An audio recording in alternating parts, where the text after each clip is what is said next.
ഒരു മനോഹരമായ കാട്ടിൽ വേഗതയുടെ കാര്യത്തിൽ വലിയ അഹങ്കാരമുണ്ടായിരുന്ന ഒരു മുയലുണ്ടായിരുന്നു.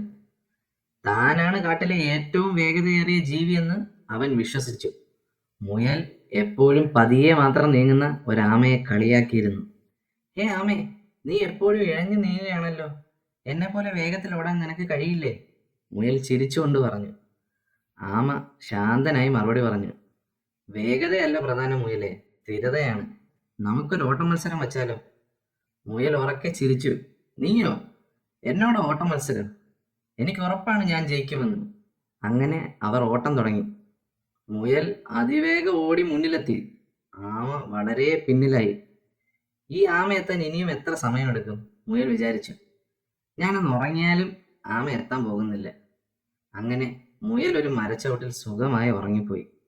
എന്നാൽ ആമ പതിയെയാണെങ്കിലും ഒരിടത്തും നിർത്താതെ, ഒരു നിമിഷം പോലും വിശ്രമിക്കാതെ മുന്നോട്ട് നീങ്ങിക്കൊണ്ടേയിരുന്നു. മുയൽ ഉറക്കമുണർന്നപ്പോൾ ഞെട്ടിപ്പോയി. ആമ ലക്ഷ്യരേഖ കടന്നു പോയിരിക്കുന്നു.